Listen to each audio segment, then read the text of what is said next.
Hello everyone. So today we're going to present a case study about Mang Inasal. So first thing that we're going to do first is we're going to talk about the case study outline. So we're going to talk about first the manager's viewpoint, the time context, the background of the study, the statement of the problem, areas of consideration, alternative courses of action, ACA, analysis, conclusion and recommendation, and the timeline.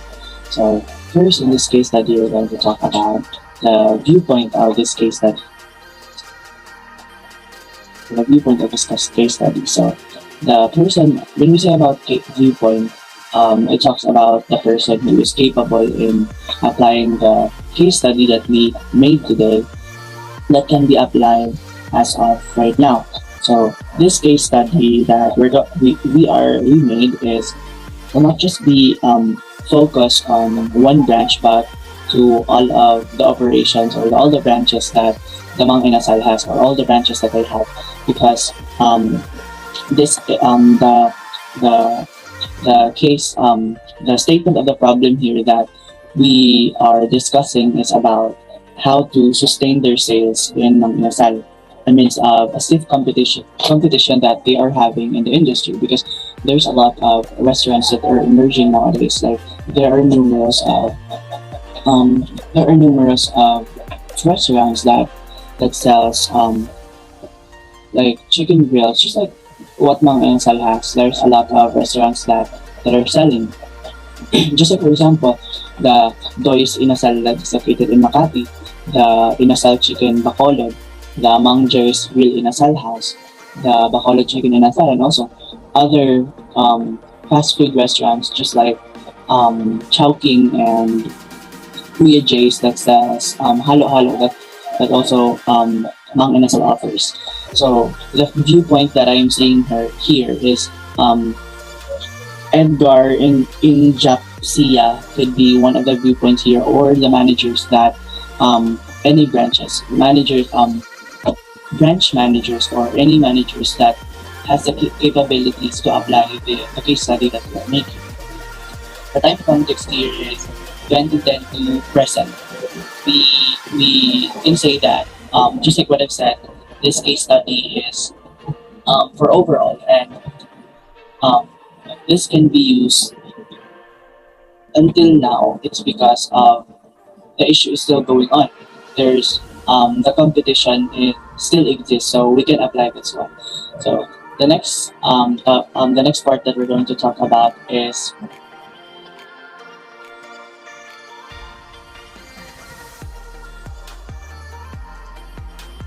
the background of the story. Sorry.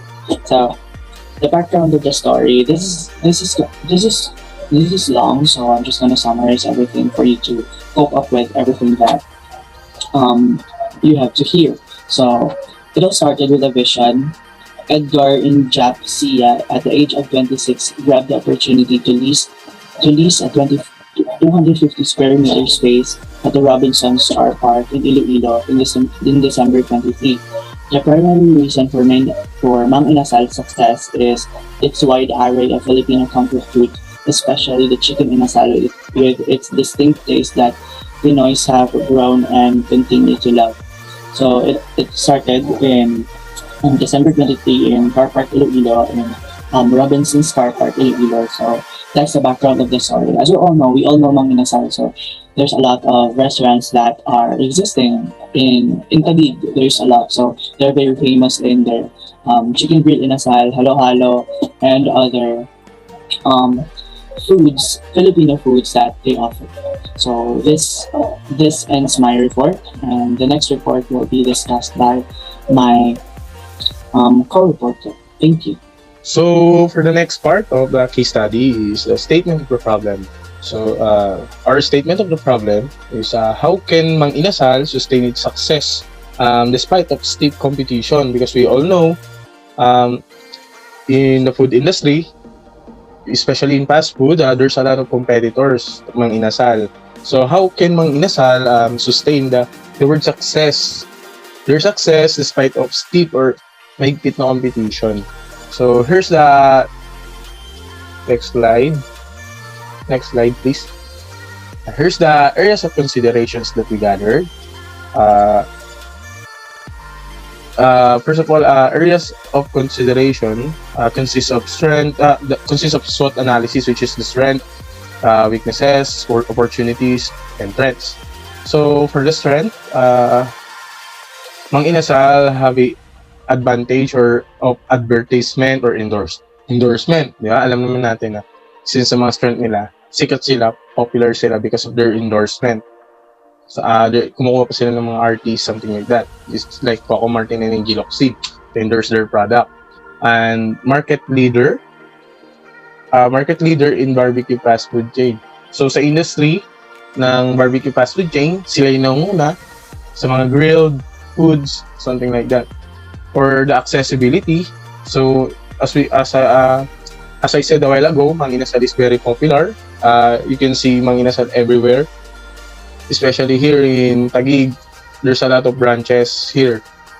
And efficient commissary system. So Mang Inasal have a good commissary system. Ano ba yung commissary system? Meron silang maayos na factory na o mga planta na pinagkukuhaan ng mga produkto nila. Then, yun, pagdating sa store, piprituhin na lang or i-grill na lang o iihawin na lang. Something like that. So, may maayos silang planta o paggawa ng mga pag-process ng product nila. So, locally adapted food menus. So, ihaw, di ba? Filipino cuisine. Quality of food. So, makikita naman natin yung the appearance pa lang. Ang ganda, ang laki. Lutong luto, nakakatakam. Then, affordable price. So, even those high school students, afford naman nila yung Mang Inasal. Diba? Yung mga product ng Mang Inasal. So, promotions. Ito, here in the Philippines, sila yung parang nakilala at nagpasimula ng promotion like unlimited rice, free soup, and complete condiments, di ba? Ikaw na ang maglalagay, want to sawa, Andy, something like that. Lord Andy, delivery service, their delivery service, meron din sila. Then, eco-friendly packaging material. So, as we can see, di ba, yung packaging nila, pag magpapa-take out tayo, bibigay tayo sa kanila, naka-carton siya, so very eco-friendly. For the weaknesses naman, we gathered this, slow service. Despite, syempre, sa dami ng tao, sa dami ng customer, mga bagal talaga ang service, punuan lagi, overcrowded. Filipino culture. So, bakit siya sa weaknesses nalagay? Kasi, syempre, hindi familiar yung mga foreign countries sa ganong klase ng food cuisine. Like, yung mga Hapon, hindi sila mahilig sa mga ihaw or barbecue. Diba? More on, raw food. Unhealthy food, mamantika, ayan, gloomy ambience or limited space. Yun nga, crowded. And for the opportunities naman, expansion. Ito yung mga nakikita naming opportunities that Mang Inasal as possible na ma-achieve or then the expansion, yung pagpapalawak pa, pagpaparami pa ng franchise, technological advancement and development. Mang Inasal can possibly put some kiosks, something like that, sa their business. International expansion, pwede rin silang magtayo ng mga branches nationwide at international. And lastly, sa opportunities, large target market. So, when they achieve those things, syempre lalawak yung kanilang target market. Then, for the threats, these are the things that Mang Inasal naman na uncontrollable. Trend towards healthy eating, similar business concept and service. So yun, syempre unhealthy yung kinakain, negative yun for the business. Pag meron silang nakatapat na mas good yung pinoprovide na product, diba? Mas healthy, mas competition, then economic slowdown. So pag nagkaroon ng scarcity, supply and demand, it will affect the business and uncontrollable yan because of environmental problem yan. Economic problem rather. Changing customer taste. Syempre, hindi naman palaging gusto ni customer na manok na Mang Inasal ang gusto nilang tikman, di ba? Nag-iiba yung lasa nila. At minsan possible pagka madalas kayo nagkakumakain ng Mang Inasal, mauumay ka talaga. So they need to have alternative solution to that. Then for the next reporter, may co-reporters or co-presenter rather. And for alternative courses of action and to sustain the Mang Inasal sales success in the market despite the stiff competition with the same businesses,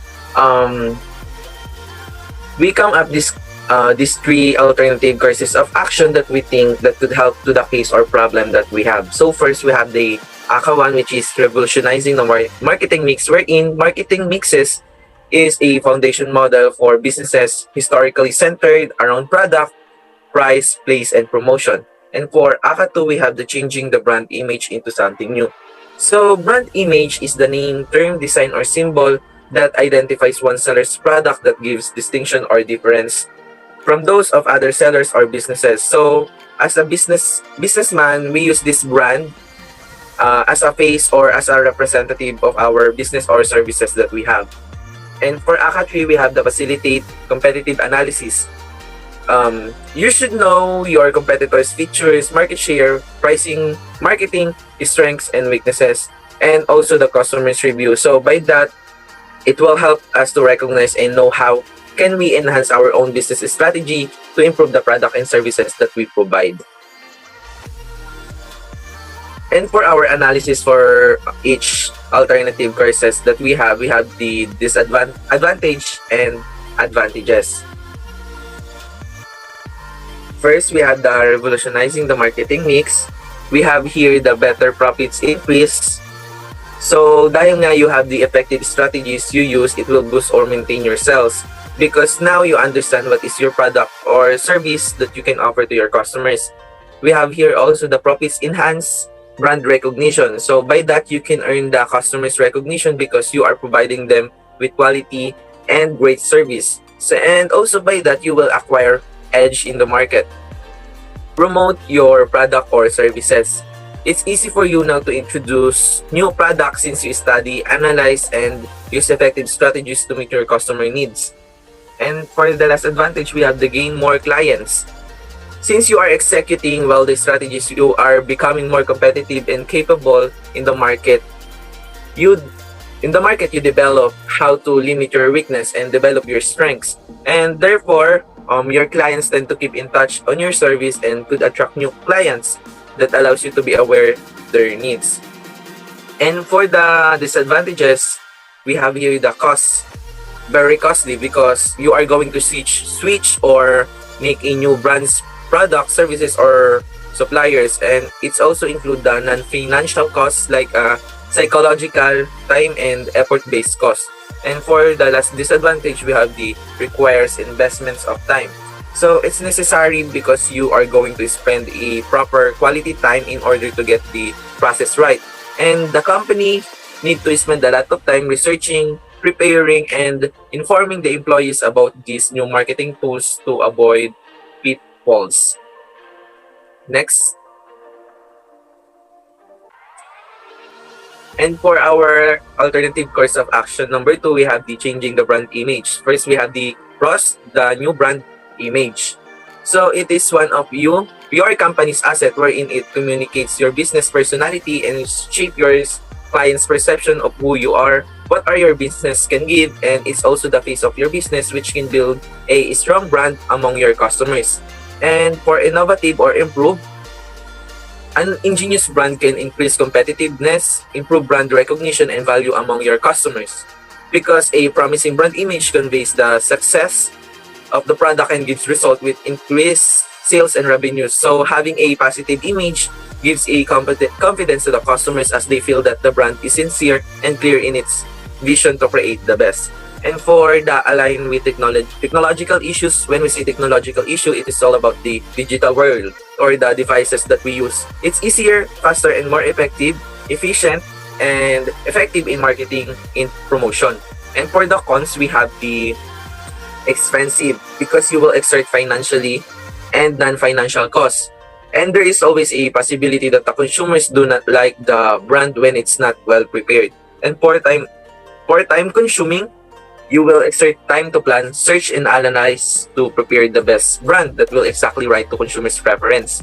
And for promotion efforts needed, it takes time for you to establish and to be known in the market. And by that, you will exert more attempt for you to establish that name in the market. For example, like personal selling, direct marketing, advertising, and losing target interest. So, when your brand is not catchy or not well prepared, your target will start to lose interest in your company since they have this impression that your brand or your image of your company can't give the service or product that they wanted. And for the last one, we have the facilitate competitive analysis. And for its advantage, we had the identifications of the problem of the environment. So you will know your market's domain by that. By that, you will have the opportunity to develop your product and produce quality service that can outdo your competitors. Enables you to identify gaps in the market for products, services, or initiatives. You had the chance to know your place in your target market in terms of your product, services, and you had the advantage to plan and take action in your business unlike your competitors. Assist you to price your goods and service both competitively and strategically. So having this analysis, we or you are able to exchange and plan to know what is the best price for your products that can exceed to your competitors in terms of product pricing for the target market. And might give your ideas for new technology and methodology that could be applied with your own organization. Since you know your competitors' capabilities, you can now come up new ideas using advanced technology that your competitors usually don't use or have. And also these methodologies wherein you can define, plan, establish, and determine how to improve your ongoing basis or business flow in your company.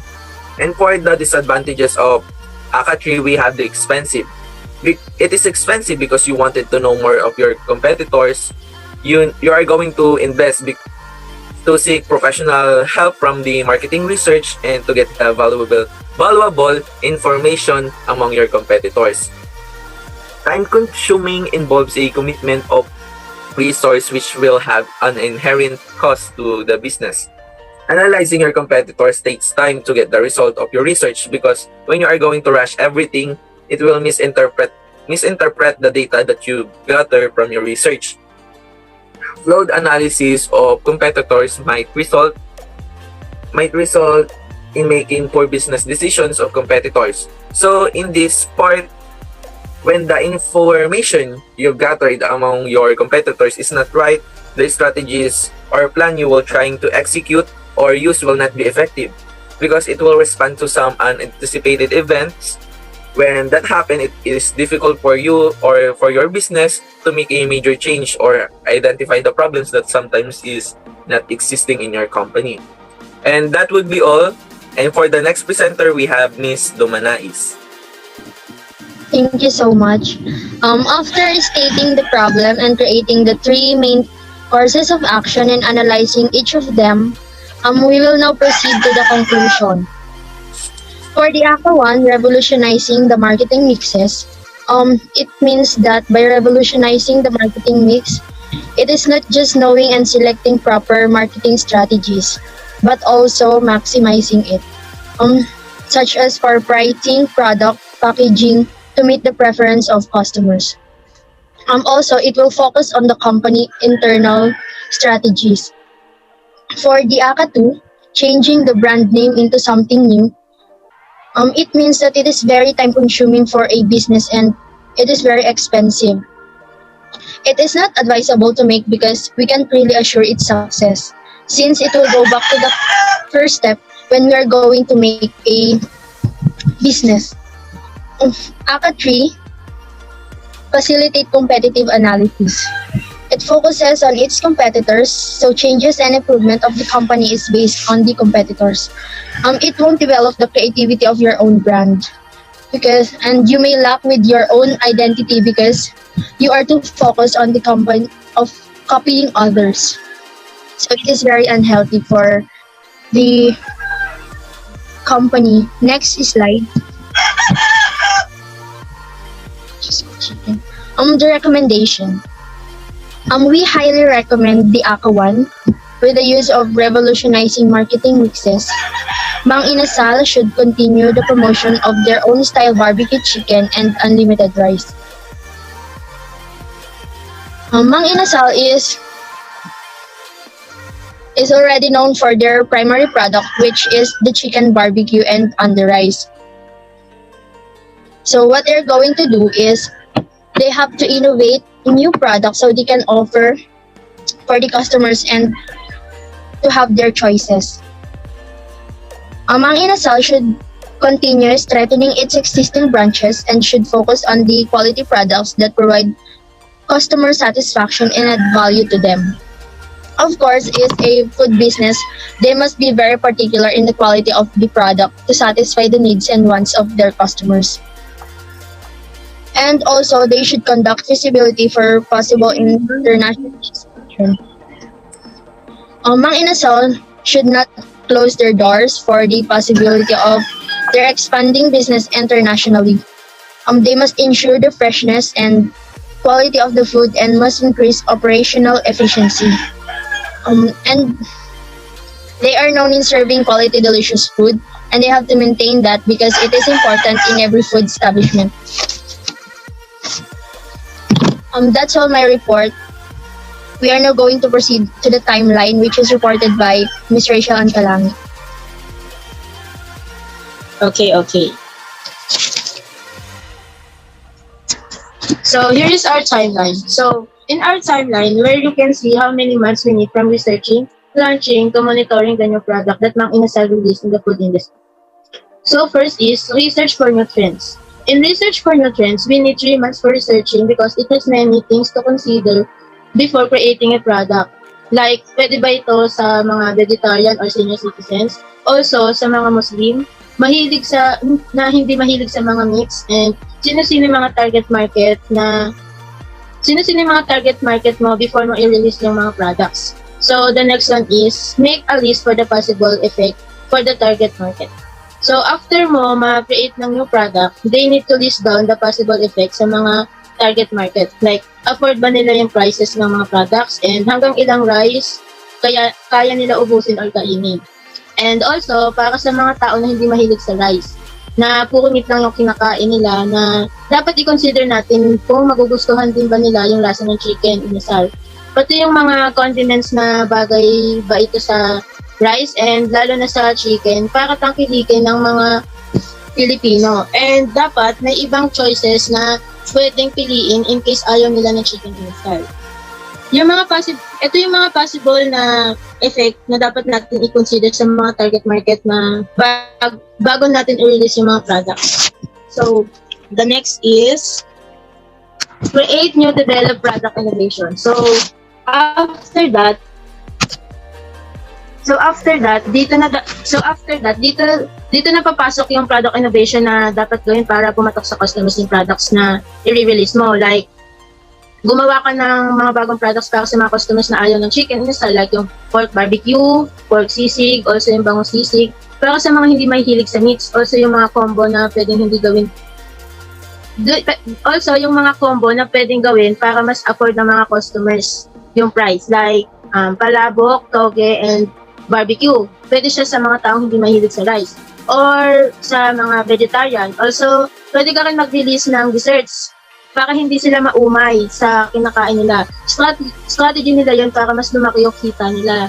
Also, yung unlimited rice para sa lahat ng Pilipino na mahilig sa kanin. So, likas naman na sa mga Pilipino na laging nag-rice. So, very, very effective yung ganong strategy ng Mang Inasal. Next is, perform a product testing to some customers. Like yung mga bagong products before i-release. Sinasama or pinagpa-partner nila ito sa menu nila. Like, for example, yung inasal is 99 pesos lang. Then, gagawa sila ng bagong menu to test the product to customers. Mag-a-add lang sila ng 50, may halo-halo na sila. Ganun yung strategies nila for testing the products na tinatangkilik naman ng mga Pilipino and ng mga customers. Nakapag-testing na sila, kumikita pa sila dahil sa ganung strategy na ginagawa ng mga inasal. So, next is, make a survey about the new product. After nila mag-testing ng mga products na gagawin, ngayon, gagawa sila ng survey for customer satisfaction dun sa products na i-release nila. Nagbibigay sila ng survey form sa mga customers na nag-order ng bagong products nila. Doon sila nagbe-base kung patok ba yung mga new products nila or hindi. Like, for example, yung ating soup ng Mang Inasal.